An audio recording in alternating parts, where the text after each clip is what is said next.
السلام علیکم ورحمۃ اللہ وبرکاتہ۔ میں نے آپ کے ساتھ ایک قرآن مجید کی ایک آیت مقدسہ کا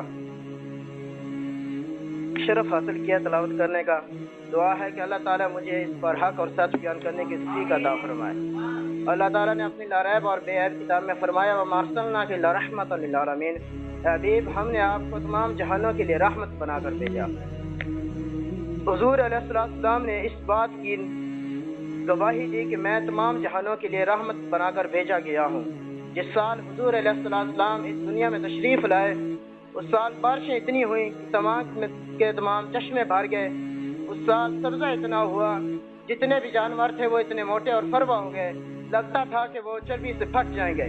تو عربوں نے اس سال کا ایک نام عام الفتح رہا، کیونکہ سن ہجری کا آغاز دور فاروقی میں ہوگا۔ اس سے پہلے لوگ سالوں کے نام رکھا کرتے تھے، اور اس سال کا دوسرا نام عام الفیل بھی ہے، کیونکہ واقعہ اصحاب فیل کے بعد حضور علیہ السلام کی ولادت 55 دن بعد ہوئی، اس وجہ سے اس کو اصحاب الفیل بھی کہتے ہیں۔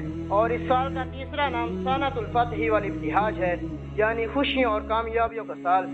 اس سال جتنے بھی تجارتی قافلے تجارت کی غرض سے گئے تھے وہ خاصا نفع حاصل کر کے لوٹے، اور جتنی بھی مائیں تھیں انہیں خوشی حاصل ہوئی۔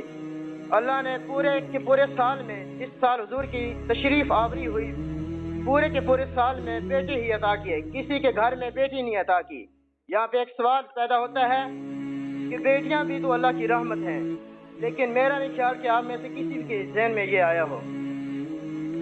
لیکن اس کا جواب یہ ہے، جو اب عرب کے لوگ تھے وہ اتنے اکھڑ تھے، جب ان کے گھر میں کوئی بیٹی پیدا ہوتی تو وہ اسے زندہ درگور کر دیتے تھے۔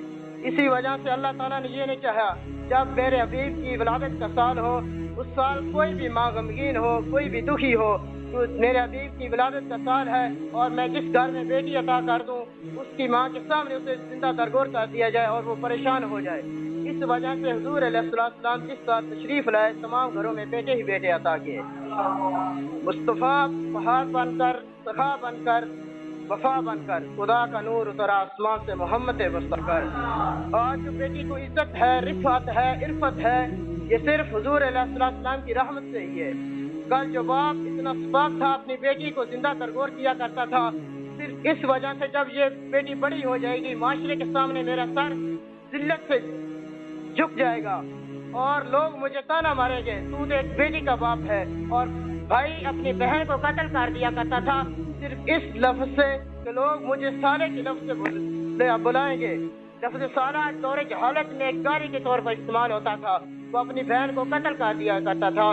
لیکن آج دیکھیں دور ایسا آ گیا ہے، جو باپ صفاق باپ اپنی بیٹی کو قتل کیا کرتا تھا، بوڑھا باپ اپنی بڑھاپے کی حالت میں مزدوری کر رہا ہے، اپنی ٹیڑھی کمر پر بوریاں لاد لاد کر مزدوری کرتے ہیں۔